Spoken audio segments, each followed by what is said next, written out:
नमस्कार। रेडियो रिमझिम से प्रस्तुत है स्थानीय हालचाल। पहले मुख्य हालचाल। नारायणी महोत्सव को लेकर तैयारी पूरी, इस बार हो रहा है कई दिग्गजों का आगमन। मोबाइल पासपोर्ट सेवा की फिर हो रही है शुरुआत। धान की खरीदारी में सुस्ती दिखाने वाले पैक्सों पर होगी कार्रवाई। और राशन कार्ड के केवाईसी को लेकर चलेगा अभियान। फांसी के फंदे से लटका मिला एक युवक का शव। स्थानीय हालचाल के इस अंक के साथ मैं अनिकेत मिश्र। अब हालचाल विस्तार से।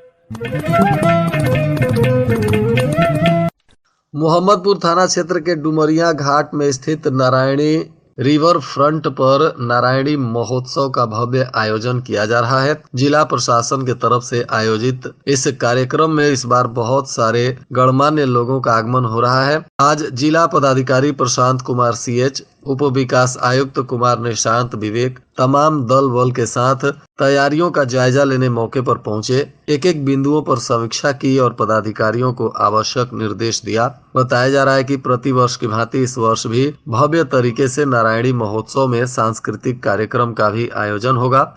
गुरुवार यानी 14 तारीख को शाम को 4 बजे से इस कार्यक्रम की शुरुआत होनी है, जिसमें सर्वप्रथम बिहार के उप मुख्यमंत्री विजय सिन्हा के हाथों इस कार्यक्रम का उद्घाटन होना है। उसके अलावा जिला के प्रभारी मंत्री कृष्णनंदन पासवान और जिले के तमाम गणमान्य लोग और स्थानीय नेता भी इसमें शामिल होंगे। इसके लिए जिला पदाधिकारी के नेतृत्व में तैयारियों को अंतिम चरण में पहुंचा दिया गया है। बताया जा रहा है कि रिवर फ्रंट पर गंगा आरती होगी और यहां आने वाले लोगों के वाहनों के पार्किंग की व्यवस्था की जा रही है। एनडीआरएफ की टीम, गोताखोर, आपदा मित्र इत्यादि की भी प्रतिनियुक्ति की गई है। एम्बुलेंस, अग्निशमन वाहन और पंडाल में बैठने की क्षमता, पत्रकार दीर्घा, गैंगवे और पंडाल में सुरक्षात्मक दृष्टिकोण से भी पुलिस कर्मियों की प्रतिनियुक्ति, अलग से कंट्रोल रूम निर्माण, मंच से घाट पर जाने वाले रास्ते का अवलोकन करते हुए समस्त क्षेत्रों में आज जिला पदाधिकारी ने एक एक बिंदुओं पर समीक्षा की, बैरिकेटिंग इत्यादि की भी जांच कर आवश्यक दिशा निर्देश दिया। इस बार नारायणी महोत्सव में जहां गोपालगंज की मशहूर गायिका अन्नू दुबे सांस्कृतिक कार्यक्रम प्रस्तुत करेंगी, तो वहीं अन्य स्थानीय कलाकार भी इस बार इस सांस्कृतिक कार्यक्रम में हिस्सा ले रहे हैं, जिसको लेकर स्थानीय दर्शकों में भी काफी उत्साह देखा जा रहा है। क्षेत्रीय पासपोर्ट कार्यालय पटना के द्वारा इस वर्ष लगभग 4 लाख पासपोर्ट के आवेदनों पर कार्रवाई की गई है। बताया जा रहा है कि इसमें अधिकांश 3 जिलों से पासपोर्ट के लिए आवेदन आए थे, जिनमें गोपालगंज का नाम भी शामिल है। ऐसे में डाकघर पासपोर्ट सेवा केंद्र गोपालगंज में आवेदकों की बढ़ती संख्या को देखते हुए 23 से 25 अक्टूबर तक मोबाइल पासपोर्ट वैन का कैंप लगाया गया था, जिसकी सफलता के बाद फिर से एक बार 26 तारीख से 28 नवंबर तक मोबाइल पासपोर्ट कार्यालय का कैंप आयोजित किया जा रहा है, जो कौशल विकास केंद्र समाहरणालय परिसर गोपालगंज पर लगेगा। यहाँ पासपोर्ट सेवा मोबाइल वैन कैंप का आयोजन हो रहा है, जिसमें पासपोर्ट के लिए आवेदन करने वाले लोग यहां से अपना वेरिफिकेशन इत्यादि करा सकते हैं।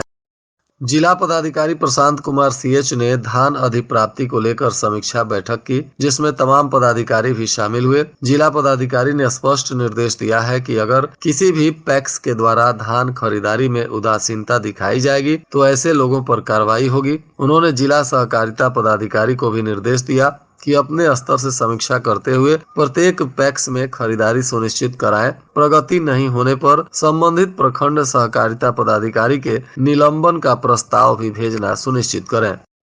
जिला पदाधिकारी की अध्यक्षता में अपर समाहर्ता आशीष कुमार सिन्हा के द्वारा जिले में आपूर्ति टास्क फोर्स की बैठक की गई। इस दौरान संबंधित पदाधिकारी भी शामिल हुए। समीक्षा के क्रम में जिला पदाधिकारी ने निर्देश दिया है कि डोर टू डोर पंचायतवार जाकर ई-केवाईसी कराना सुनिश्चित करें।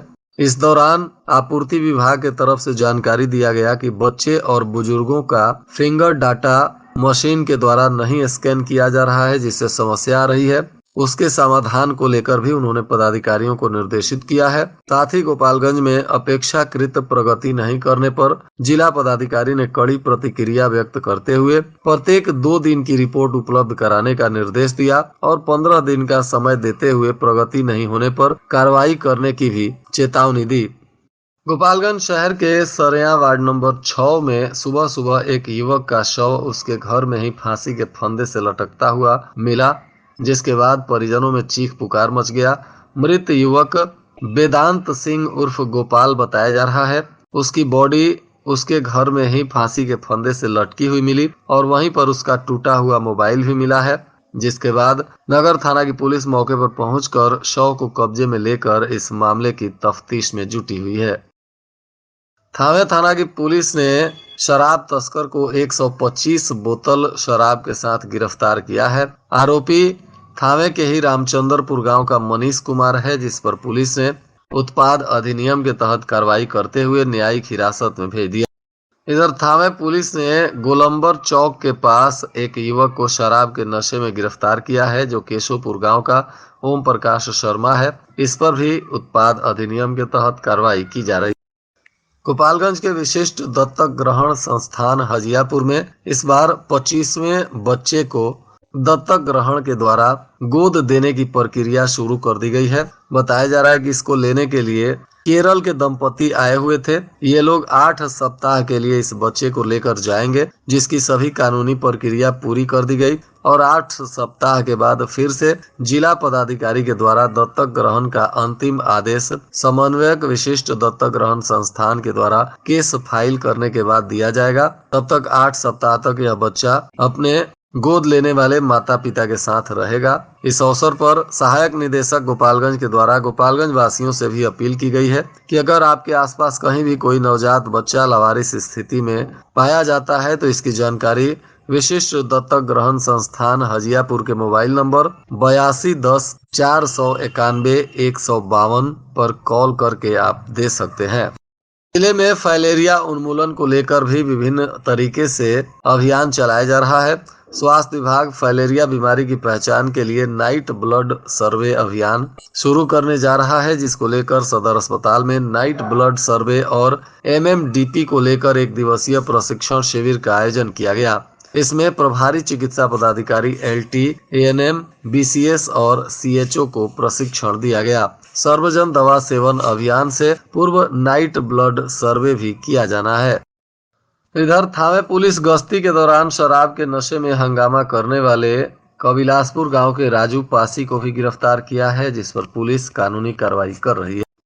इधर भोरे प्रखंड में गेहूं बीज को लेकर कृषि कार्यालय के बाहर लोगों ने हजारों की संख्या में एकत्रित होकर विरोध प्रदर्शन किया।